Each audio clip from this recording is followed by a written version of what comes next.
नमस्कार, एनडीटीवी राजस्थान देख रहे हैं आप। राजस्थान विधानसभा चुनाव के परिणामों से पहले इस वक्त बड़ी खबर आ रही है। राजधानी जयपुर में आरएसएस के कार्यालय भारती भवन में पहुंची हैं पूर्व मुख्यमंत्री वसुंधरा राजे। वसुंधरा राजे ने संघ पदाधिकारियों के साथ बैठक की है, मंत्रणा की है और सीधे तौर पर मुलाकात की है आरएसएस के क्षेत्र प्रचारक निम्बाराम से। ये मुलाकात अपने आप में बेहद ही अहम। परिणामों से पहले पूर्व मुख्यमंत्री वसुंधरा राजे की संघ पदाधिकारियों के साथ ये मुलाकात, बहुत कुछ मायने इसके निकल सकते हैं। इस पर लगातार हम लोग बात करेंगे। सबसे पहले आपको बता दें, आरएसएस कार्यालय जयपुर में जो हेडक्वार्टर है राजस्थान का, प्रदेश का जो कार्यालय है, वहां वो केंद्र भी है निम्बाराम का, जो कि क्षेत्र प्रचारक हैं, और उन्हीं से मिलने के लिए वसुंधरा राजे वहां पहुंची हैं। ये मुलाकात सीधे तौर पर यह माना जा रहा है कि ये मुख्यमंत्री के नाम को लेकर के भी चर्चा इस मुलाकात में हुई होगी और क्या क्या बात इसमें हुई होगी और क्या इसके मायने हैं, इस पर हम बात करेंगे। अखिलेश जी हमारे साथ, हमारे वरिष्ठ सहयोगी जुड़ रहे हैं। अखिलेश सर, आरएसएस कार्यालय पहुंचना वसुंधरा राजे का सीधे तौर पर यह माना जा सकता है कि अपने मुख्यमंत्री की दावेदारी को लेकर के वो वहां पहुंची हैं, और क्या इसके मायने हैं सर?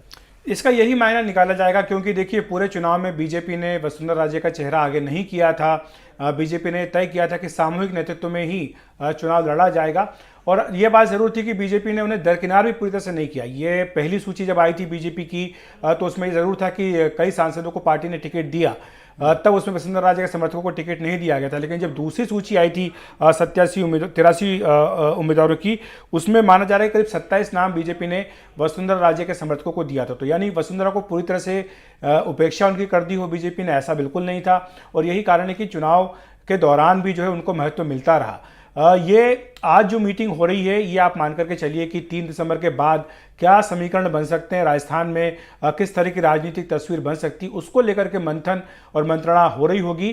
क्योंकि जो तमाम एग्जिट पोल हैं, अधिकांश ये भविष्यवाणी कर रहे हैं कि बीजेपी वहाँ पर एक कंफर्टेबल मेजोरिटी के साथ सरकार बना सकती। तो ऐसे में जब बीजेपी का अपना फीडबैक भी यह है कि वो सरकार बनाने की स्थिति में वहाँ पर है, बीजेपी के तमाम नेता इस बारे में दावा भी कर रहे हैं, तो जाहिर सी बात है कि सबसे पहला सवाल यही होगा कि अगर बीजेपी की सरकार बनती है तो मुख्यमंत्री कौन होगा।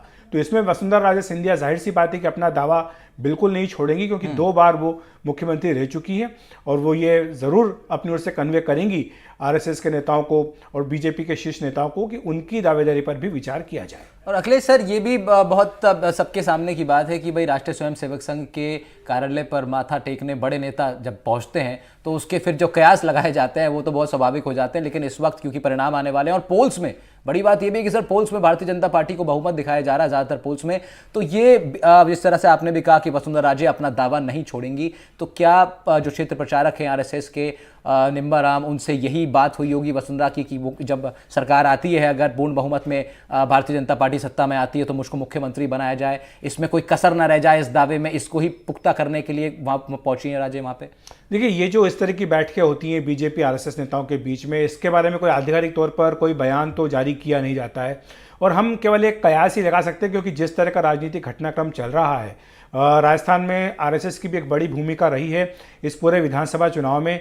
प्रत्याशियों के चयन से लेकर के क्या मुद्दे होंगे, इसको तय करने में भी आरएसएस के तमाम नेताओं की ओर से फीडबैक आया और उसके आधार पर पार्टी ने कई बड़े फैसले किए हैं। तो जाहिर सी बात है कि जब मिल रही है वसुंधरा राजे निम्बाराम जी से, तो ये बात तो हो सकता है कि निश्चित तौर पर हो कि 3 तारीख के बाद क्या परिस्थिति बनती है और उसमें जो भी नया सेटअप बनता है उसमें उनकी क्या भूमिका हो, इस पर भी चर्चा होनी चाहिए। आपको ये भी बता दूं कि आज सुबह से ही सोशल मीडिया पर भी जिस तरह से कुछ शरारतपूर्ण क्लिप्स पुरानी उनकी चलाई जा रही थी, जिसमें कि वो Olympian gold medalist Neeraj Chopra को फ़ोन करके बधाई दे रही थी, लेकिन उसको ये जोड़ दिया गया शरारत करते हुए कि वो जो निर्दलीय विधायक हैं या जो बागी हैं, निर्दलीय उम्मीदवार और जो बागी हैं, उन बागी उम्मीदवारों से फ़ोन पर चर्चा करके उन्हें अपने पाले में लाने का प्रयास करी। तो इसका भी खंडन किया गया है पुरजोर ढंग से। बताया गया कि ये जो क्लिप है ये पुरानी क्लिप है और कहीं भी ऐसी कोई बात नहीं है कि वो इन लोगों को अपने पाले में लाने का प्रयास करी हो या कोई आगे की रणनीति पर विचार करी हो। तो इस तरह का खंडन भी किया गया है। लेकिन मैं आपको ये बात ज़रूर बताऊं कि जब विधानसभा चुनाव का ऐलान होना था उससे काफ़ी दिन पहले तक वसुंधरा राजे राजस्थान में नहीं थी, वो दिल्ली में थी, यहाँ पर कैंप कर रही थी और यहाँ पर उनकी कई बड़े नेताओं से मुलाकात भी हुई थी, जिसके बाद उन्हें जो आश्वासन दिए गए थे उसी के आधार पर राजस्थान में उनकी भूमिका को तय किया गया था। अगले सर, वीरेंद्र भी हमारे साथ जुड़े हुए हैं जयपुर से और कार्यालय पहुंचे भी थे वीरेंद्र, आरएसएस के कार्यालय, उनसे एक बार पूछ लेते हैं। वीरेंद्र, आप वहां पर पहुंचे हैं, क्या कुछ जानकारी इस बैठक को लेकर लग पाई है? हालांकि जिस तरह सर ने बताया कि भाई इसकी कोई आधिकारिक कोई बातचीत तो सामने निकल के आती नहीं है, लेकिन फिर भी क्या कुछ आपको जानकारी वहां मिली जब आप पहुंचे हैं भारतीय कार्यालय आरएसएस के? देखिए, हमने जब वसुंधरा राजे सिंधिया से बात करने की कोशिश की तो उन्होंने बात करने की बजाय गाड़ी से बैठते हुए और कह सकते हैं कि बात करने से साफ तौर पे इनकार कर दिया। सबसे बड़ी बात यह है कि जिस तरीके से वसुंधरा राजे सिंधिया है लगातार आरएसएस के तमाम जो पदाधिकारी हैं उनसे मिल रही है और बातचीत कर रही है। कहीं ना कहीं आप एग्जिट पोल देखते हैं तो जैसे हमारे वरिष्ठ सहयोगी ने बताया तो एग्जिट पोल के अंदर जो बीजेपी है वो बढ़त का अनुमान लगाया जा रहा है। तो कहीं ना कहीं कह सकते हैं कि राजस्थान का जो राजनीतिक घटनाक्रम है उसको देखते हुए ये कह सकते हैं कि वसुंधरा राजे सिंधिया की जिस तरीके से आरएसएस के कार्यालय के अंदर जो कह सकते हैं कि काफ़ी महत्वपूर्ण जो राजनीतिक गलियारों के अंदर इसकी चर्चा हो रही है। और सबसे बड़ी बात यह है कि अभी हाल ही के अंदर जिस तरीके से जो आरएसएस के प्रचारक हैं निम्बाराम जी, उनके अभी फादर की डेथ हुई थी, उस दरमियान वसुंधरा राजे सिंधिया उनके घर पे भी पहुंची है और उनके परिवार के लोगों से भी मिली। और सबसे बड़ी बात यह है कि वसुंधरा राजे सिंधिया है अब आरएसएस के कार्यालय से निकलकर जो राजस्थान के राज्यपाल हैं कलराज मिश्र, उनके यहाँ पे मिलने के लिए पहुंची है। तो कहीं ना कहीं इसके कई राजनीतिक मायने भी निकाले जा रहे हैं कि राजस्थान के अंदर मुख्यमंत्री का जो चेहरा है वो कौन रहने वाला है। और वसुंधरा राजे सिंधिया राजस्थान की राजनीति में काफी अहम रोल अदा कितनी देर करती बात है। हुई तो है कहीं ना कहीं इस कितनी देर बात हुई है क्षेत्र प्रचारक के साथ वसुंधरा राजे की? देखिए राहुल, जो समय है वो कंफर्म नहीं है, लेकिन लगभग जैसे ही हमें सूचना मिली वसुंधरा राजे सिंधिया जी की तो हम तुरंत वहाँ पे पहुँचे और वहाँ पे हमने देखा कि लगभग 10 मिनट बाद वसुंधरा राजे सिंधिया है वो वहाँ से निकलती है और उसके बाद राजभवन पहुँचती है और राजभवन में कलराज मिश्र से मुलाकात करती है। तो कहीं ना कहीं ये चीज़ें जो राजस्थान के जो राजनीति के अंदर कह सकते हैं कि जिस तरीके से बीजेपी की सरकार आने का जो एग्जिट पोल्स में अनुमान लगाया जा रहा है। और आपको बताएं कि राजस्थान के पूरे विधानसभा चुनाव के अंदर जिस तरीके से बीजेपी ने मुख्यमंत्री का चेहरा किसी अन्य को पेश ना करके केवल कमल के फूल को कह सकते हैं कि उसके दम पे या फिर प्रधानमंत्री नरेंद्र मोदी है उनके चेहरे पे चुनाव लड़ा है। तो अब जो चेहरा होगा अगर बीजेपी की सरकार आती है तो कौन मुख्यमंत्री होगा, या फिर कह सकते हैं कि वसुंधरा राजे बिल्कुल उसी सिंधिया को है, लेकर के जैसे जो है हमारे लगातार वरिष्ठ तमाम सहयोगी ने कयास बताया और कि कयासों का सिलसिला जो है जारी रहेगा Virendra. But Akhilesh sir, this is also very interesting कि अब वसुंधरा राजे कलराज मिश्र से मिलने के लिए पहुंची हैं। तो ये जो मुलाकात का जो लगातार ये जो साइकिल चल रहा है, पहले क्षेत्र प्रचारक से मुलाकात, उसके बाद अब कलराज मिश्र से मुलाकात, ये क्या है सर? देखिए, कलराज मिश्र जो है वो बीजेपी के दिग्गज नेता रहे हैं, उत्तर प्रदेश से आते हैं और राजनीति की नब्ज बहुत अच्छे से समझते हैं। आज वसुंधरा उनसे मिल रही हैं और आप जानते हैं कि मतदान समाप्त होने के बाद मुख्यमंत्री अशोक गहलोत भी कलराज मिश्र से मिलने के लिए गए थे। तो एक अभिभावक के तौर पर और राज्य के प्रमुख के नाते उनसे मुलाकात होना स्वाभाविक है। यही बात मुझे लगता है कि बैठक के बाद कही भी जाएगी। लेकिन हाँ, ये हो सकता है कि अंदर खाते बातें हों राजनीति में, तो ये तो फीडबैक लिया ही जाएगा, पूछा ही जाएगा कि आपको क्या लग रहा है, किसको कितनी सीटें आ सकती हैं, एग्जिट पोल तो ये कह रहे हैं, एग्जिट पोल तो वो कह रहे हैं। ये सब बातें तो हैं, जाहिर सी बातें की होंगी। लेकिन कलराज मिश्र के साथ जो उनकी मुलाकात है उसको ज़्यादा राजनीतिक तौर पर उसमें कुछ पढ़ने की ज़रूरत नहीं है मुझे लगता है, क्योंकि वो एक शिष्टाचार भेंट ही आप इसको बोल सकते हैं। लेकिन जो महत्वपूर्ण उनकी मुलाकात है वो लिम्बाराम जी के साथ है, जो कि यहाँ आरएसएस मुख्यालय पर जयपुर में हुई है। बिल्कुल अखिलेश सर, और ये मुलाकातों का दौर अब लगातार जारी रहेगा और सब पे हमारी नज़र बनी रहेगी। मैं हमारे साथ वरिष्ठ पत्रकार भी जुड़े हुए हैं, राजीव जैन साहब। राजीव जी, ये संघ के नेताओं के साथ जो हमेशा भारतीय जनता पार्टी के बड़े नेताओं की जो मुलाकात होती है, और जब वो मुलाकात होती है तो फिर उस पर बात भी होती है, लेकिन वो बिटवीन द लाइन्स की जो बात है मैं वो आपसे समझना चाह रहा हूँ। इस मुलाकात में वो जो बिटवीन द लाइन्स है जो कि देखने से पता नहीं पड़ता, वो क्या रहा है?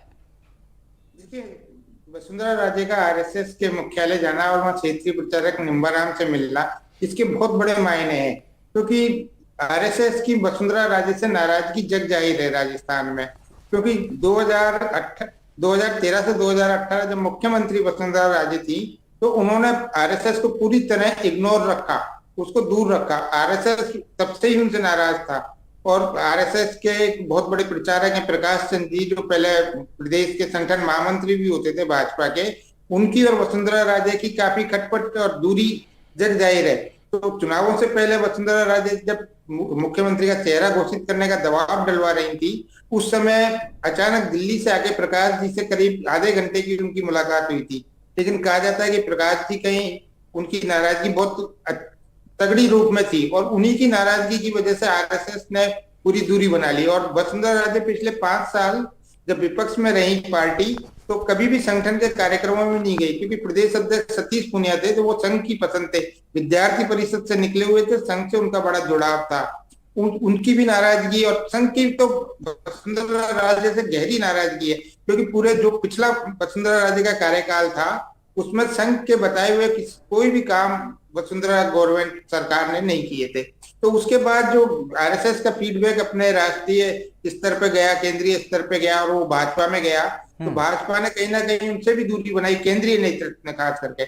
लेकिन वसुंधरा राजे की जो संगठन से दूरी रही, उसकी नाराजगी तो भाजपा के केंद्रीय नेतृत्व को भी रही है। और लेकिन चुनाव के समय टिकटॉक बंटवारे में जो पहली सूची भाजपा ने दी वो बड़ी धमाकेदार सूची थी और उसको कई लोगों ने अप्रिशिएट भी किया, लेकिन वसुंधरा राजे और उनके समर्थकों ने उस सूची को बड़ा उस ढंग से लिया और अपना विरोध जताया, काफी विरोध किया। अभी अखिलेश कह रहे थे कि एक वो वीडियो वायरल हो रहा है, लेकिन मैं उनकी जानकारी के लिए बता दूं, वो जो बागी उम्मीदवार है उनसे लगातार संपर्क में भी है और वो दीवाराम चौधरी से बात कर रही है, जो आज और कल 2 दिन से वायरल हो रहा है वीडियो। और वो बागी उम्मीदवार जो एक डीरवाना से यूनुस खान है, जो उनके खासम खास रहे हैं, उनसे मुलाकात और उनकी बातचीत लगातार चल रही है। इसी तरह कई जगह ऐसी सूचनाएं हैं जो पुख्ता है और वो आरएसएस को भी मालूम है। तो आरएसएस तुमसे खपा है। वसुंधरा राजे को एक भनक लग गई है कि जब तक संघ को राजी नहीं किया जाएगा उनकी उस मुख्यमंत्री की कुर्सी तक पहुंचना बड़ा दुष्कर काम है। जी बिल्कुल। और अखिलेश सर, क्या ये जो फासला बीच में हो गया था आरएसएस और राज्य के बीच में, उसी को पाटने की कोशिश है? निश्चित तौर पर ये बात बिल्कुल सर ने जो कही है बिल्कुल सही कह रहे हैं। और जो रिश्ते पुराने बिगड़े हैं उसका भी जो उन्होंने सिलसिलेवार ढंग से विवरण किया है, इस तरह की कई घटनाएं वहाँ पर हुई हैं। देखिए, वसुंधरा के खिलाफ आरोप यही लगता था जब वो मुख्यमंत्री थी कि वो एक्सेसिबल नहीं है, वो कार्यकर्ताओं से, जनता से दूर हैं और कटी रहती। यही कारण है कि उनके खिलाफ नाराज़गी की बात पिछले विधानसभा चुनाव में आई थी। लेकिन इस बार काफ़ी हद तक जो है वो नाराज़गी को पाटने का काम उन्होंने किया है पिछले 5 साल में। और जिस तरह से बीजेपी ने भी ये एक सामूहिक नेतृत्व की बात की, तो उसमें वसुंधरा की राय को दरकिनार पार्टी ने कहीं नहीं किया। और बीजेपी ने ये बहुत गंभीरता के साथ विधानसभा का चुनाव राजस्थान में लड़ा, क्योंकि पार्टी को ये लगता था कि अगर हम राजस्थान में वसुंधरा को प्रोजेक्ट कर देते हैं जैसा कि वो चाहती थी, तो फिर हमें मध्य प्रदेश में, छत्तीसगढ़ में भी और बाकी जगह पर भी मुख्यमंत्री पद के उम्मीदवार घोषित करने होंगे। जबकि बीजेपी अब ये फैसला कर चुकी है कि वो इन राज्यों में मुख्यमंत्री के चेहरे के बिना ही जाना चाहती थी। लेकिन हाँ, ये जो फासले हुए थे इनको पाटने की कोशिश काफ़ी लंबे समय से हो रही है। और अब जबकि ये संभावनाएं दिख रही हैं, कम से कम एग्जिट पोल ही संभावनाएं देख रहे हैं कि वहाँ पर बीजेपी की सरकार बन सकती है, तो जाहिर सी बात है कि वसुंधरा ये पूरी कोशिश करेंगी अपनी ओर से कि अगर कोई भी गलतफहमी उनको लेकर के है तो उसको दूर किया जाए। और दूसरी बात यह है कि जो भी आगे एक व्यवस्था बने सरकार को लेकर, अगर सरकार बनती है तो उसमें उनकी भी एक बड़ी भूमिका हो, उनका रोल क्या हो वो डिफाइन भी करे, ये भी वो चाहती हैं। और जाहिर सी बात है कि ये सारे मेल मुलाकात का सिलसिला इसीलिए हो रहा है। बिल्कुल बिल्कुल, ये आप बिल्कुल ठीक कहा कि क्या रोल वसुंधरा राजे का रहने वाला है, इसको लेकर के निश्चित रूप से उनके जहन में बात होगी। और शायद इन्हीं सब चीज़ों को लेकर के वो मुलाकात कर रही हैं। तो ये एग्जिट पोल्स के बाद और परिणामों से पहले पूर्व मुख्यमंत्री वसुंधरा राजे की मुलाकात पर हमारी नजर है। क्या कुछ चल रहा है केसरिया खेमे में, उसी पर हम लोग बात कर रहे हैं। एक ब्रेक के लिए रुक रहे हैं। केसरिया खेमे में राजस्थान के अंदर मुलाकातों का दौर चल रहा है और उसी में सबसे बड़ी खबर आई कि वसुंधरा राजे राजस्थान में क्षेत्र प्रचारक निम्बाराम से मिलने भारतीय भवन कार्यालय पहुंची जयपुर में ही हमारे संवाददाता बाल वीरेंद्र इस वक्त मौजूद हैं, सीधा उन्हीं के पास चल रहे हैं। वीरेंद्र, ये मुलाकात, बहुत मायने इस मुलाकात के हैं परिणामों से ठीक पहले और उन एग्जिट पोल्स के बाद जिनके आंकड़ों में भारतीय जनता पार्टी सत्ता में वापसी करती नजर आ रही है। मैं आपसे ये जानना चाह रहा हूँ, संघ कार्यालय पर आप मौजूद हैं और आपने बताया भी कि अभी वो कलराज मिश्र से मिलने गई हैं, तो ये मुलाकातों का दौर तो चलेगा, लेकिन जो मुलाकात हो गई है उस मुलाकात के जरा बताइए कि कहाँ वसुंधरा राजे पहुंची और कितनी देर ये मुलाकात हुई। क्या कुछ आपको जानकारी वहां स्थानीय स्वयंसेवकों से या कार्यकर्ताओं से मिल पाई है, बीजेपी के या संघ के? माफ कीजिएगा राहुल, एक बार अपना सवाल दोबारा रिपीट। मैं कह रहा हूं वीरेंद्र, क्या जानकारी आपको वहां मौजूद स्वयंसेवकों या बीजेपी के कार्यकर्ताओं से या वसुंधरा राजे के साथ आए उनके समर्थकों से मिल पाई है इस मुलाकात को लेकर?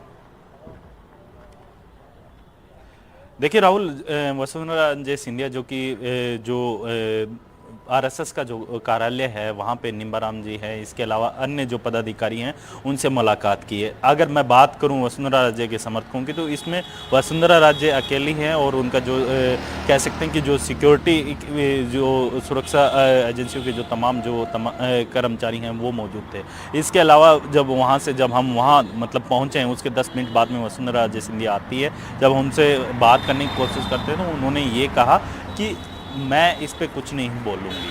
तो कहीं ना कहीं आप देख सकते हैं कि राजस्थान की राजनीति के अंदर वसुंधरा राजे का जो कह सकते हैं कि एक चेहरा है, वो काफ़ी बड़ा चेहरा है और राजस्थान की नहीं राजनीति बोलेंगे के तो अंदर नहीं उन्हें वीरेंद्र, ये इग्नोर तो नहीं बहुत किया जा स्वाभाविक बात है कि ये इस तरह की जो मुलाकात होती है और खासतौर पर जब संघ में जब जाते हैं भारतीय जनता पार्टी के नेता बात करने के लिए, तो उन मुलाकातों का जिक्र तो बिल्कुल नहीं होता। ये तो एक संघ की परिपाटी भी है कि जो भीतर कमरे में बात हुई वो बाहर नहीं जानी चाहिए, इसका ध्यान तो वो रखेंगी। लेकिन जिस तरह हम लोग बात भी कर रहे थे राजीव जी कि किस तरह से जो बीच में एक गैप क्रिएट हो गया संघ और खासतौर पर राज्य के बीच में, उसको पाटने की कोशिश तो बीच इस दौरान भी हुई होगी या इस दौरान नहीं हो पाई। कि मैं आपसे समझना चाह रहा हूं कि बीते 4-4.5 साल में क्या वसुंधरा राजे और आरएसएस के बीच की जो दूरियां थी वो कहीं ना कहीं कम हो पाई या नहीं?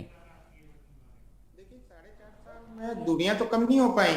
वसुंधरा राजे ने भी कोई संपर्क करने की कोशिश नहीं की संघ के लोगों से, और संघ के लोगों ने तो करते ही नहीं है। जैसा कि वो है, उनका तो अपना एक संगठन महामंत्री होता है, उसके जरिए ही अपनी बात रखते हैं या अपने अपने स्तर पे जो भी चीजें होती है वो करते हैं। लेकिन अब जब चुनाव का ऐन मौका आया, उससे पहले वो जो संघ के बहुत बड़े प्रचारक हैं प्रकाश संधि, उनसे आकर जयपुर में अचानक मिली थी। उनको कहीं ना कहीं संतुष्ट अपनी बातों से करने की कोशिश की थी। उसके बाद अब ये निम्बाराम जी क्षेत्रीय प्रचारक है, इनके पास जाना, तो वसुंधरा राजे को भी कहीं ना कहीं लग गया है कि यदि बहुमत में भाजपा आती है और मुख्यमंत्री पद की जो वो खुद की जो उनकी जो दावेदारी है उसको लेकर तब तक पुख्ता नहीं हो पाएंगी जब तक संघ कहीं ना कहीं रजामंद उनके नाम पर नहीं हो जाए। लेकिन मैं आपको बता दूं, संघ के कुछ पदाधिकारियों का जो बड़े प्रचारक है, उनका मानना है कि वसुंधरा जी जब भी पद पर बैठ जाती है मुख्यमंत्री, उसके बाद उनका स्वभाव एकदम अलग हो जाता है। संघ के लोगों से दूरियां बन जाती हैं, संघ के लोगों से मेल मिलाप नहीं हो पाता। जैसे अभी अखिलेश बता रहे थे, वो बिल्कुल सही है कि वो उनसे मिलना बहुत मुश्किल और दुष्कर काम हो जाता है। तो जबकि संघ ये चाहता है कि उनके जो कार्यकर्ता हैं, जो उनका कोर इशू है, जहाँ उनके जो समस्याएं हैं या जो विषय वो ध्यान में लाता है भाजपा के, उन पर कार्रवाई तुरंत हो। लेकिन पिछले 2 कार्यकाल में संघ का जो अनुभव ये कहता है कि वसुंधरा राजे ने उन विषयों को कहीं ना कहीं इग्नोर किया, दरकिनार किया। इससे संघ के लोग काफी खफा रहते हैं उनसे और कहीं ना कहीं ये विरोध सामने आता है। ठीक है राजीव जी, इस बीच में आपको यह भी बता दूं कि कलराज मिश्र जो राज्यपाल हैं राजस्थान के, उनके साथ भी मुलाकात करने वसुंधरा राजे पहुंची हैं, जिस तरह वीरेंद्र बता रहे थे। वीरेंद्र, ये जो मुलाकात है, आप देखिए क्षेत्र प्रचारक के साथ मुलाकात के अलग मायने हैं और अब राज्यपाल से मिलने वो पहुंची हैं। क्या जो है क्या तैयार हो रहा है, क्या समीकरण बन रहा है? देखिए, अगर मैं वसुंधरा राजे सिंधिया की अगर मैं राज्यपाल के साथ मुलाकात की बात करूं तो इसके अंदर आप देखेंगे कि जो राज्यपाल का पद होता है वो पूरे राज्य के अंदर सबसे बड़ा पद होता है। और इसके आप जिस तरीके से वसुंधरा राजे सिंधिया उनसे मुलाकात की है, तो कलराज मिश्र है वो बीजेपी के काफ़ी बड़े दिग्गज नेता भी माने जाते हैं और वो उत्तर प्रदेश से आते हैं। कहीं ना कहीं इसको ये भी देख सकते हैं वीरेंद्र की कलराज मिश्र वो माध्यम बन सकते हैं वसुंधरा राजे के लिए, जो केंद्रीय नेतृत्व के साथ उनकी बातों को जोड़ सके। राहुल, आपने कहा कि केंद्रीय नेतृत्व से किस तरीके से जो बीच की दूरी थी वो कहीं ना कहीं अब खत्म करने की कोशिश की जा रही है। जिस तरीके से हम लगातार चर्चा भी कर रहे हैं कि वसुंधरा राजे सिंधिया की कार्यकाल के दरमियान जिस तरीके से आरएसएस से जो दूरी थी वो भी अब मिटाने की कोशिश की जा रही है, क्योंकि राजस्थान की जो राजनीति है उसके अंदर वसुंधरा राजे सिंधिया है वो काफ़ी अपना बड़ा रोल निभाती है। और वसुंधरा राजे सिंधिया हालांकि जिस तरीके से आपने देखी होगी, तमाम जो बड़े नेता हैं, तमाम जो बीजेपी की मीटिंग्स होती हैं वहाँ पर पहुँचती है और जिस तरीके से बीजेपी के कह सकते हैं कि बड़े नेता हैं उनके साथ मंच साझा करते हुए नजर आती है। तो कई इसके राजनीतिक मायने निकाले जा रहे हैं। और राजस्थान के अंदर जिस तरीके से वसुंधरा राजे सिंधिया का क्या आ जाता है कि वसुंधरा राजे सिंधिया ने अपने कार्यकाल के दरमियान जो आरएसएस और वसुंधरा राजे के जो बीच की जो दूरी थी वो उस टाइम बढ़ गई थी, लेकिन अब वो दूरी खत्म करने की कोशिश वसुंधरा राजे द्वारा की जा रही है। बिल्कुल वीरेंद्र ठीक कह रहे हैं आप। और उसी कड़ी में कलराज मिश्र के साथ भी मुलाकात कर रही हैं वसुंधरा राजे। मैं फिलहाल दोनों लोग का शुक्रिया कर रहा हूं। वीरेंद्र, आप हमारे साथ जुड़े, आपने ग्राउंड से अपडेट हमें दिया, बहुत शुक्रिया। राजीव जैन जी, आपका भी शुक्रिया। अखिलेश जी हमारे साथ जुड़े थे, उन्होंने तमाम विस्तृत जानकारी आपको दी, सभी लोग का शुक्रिया। एग्जिट पोल आ चुके हैं। एग्जिट पोल आने के बाद और परिणामों से पहले केसरिया खेमे में मुलाकातों का दौर शुरू हो चुका है और वसुंधरा राजे पूर्व मुख्यमंत्री राजस्थान के क्षेत्र प्रचारक निम्बाराम से मिलने पहुंची। इस मुलाकात में आगे की रणनीति तय हुई होगी और साथ ही साथ वसुंधरा राजे का क्या कुछ रोल रहने वाला है अगर भारतीय जनता पार्टी सत्ता में आती है, तो इसको लेकर के बातचीत का सिलसिला शुरू हो चुका है। तमाम मुलाकातों पर हमारी नजर है, ना सिर्फ केसरिया खेमे के बल्कि कांग्रेस के भी बड़े नेताओं की मुलाकातों का दौर अब चलेगा। सब पर हमारी लगातार नजर बनी रहेगी। एनडीटीवी राजस्थान पर आप चुनाव राजस्थान देखते रहिए।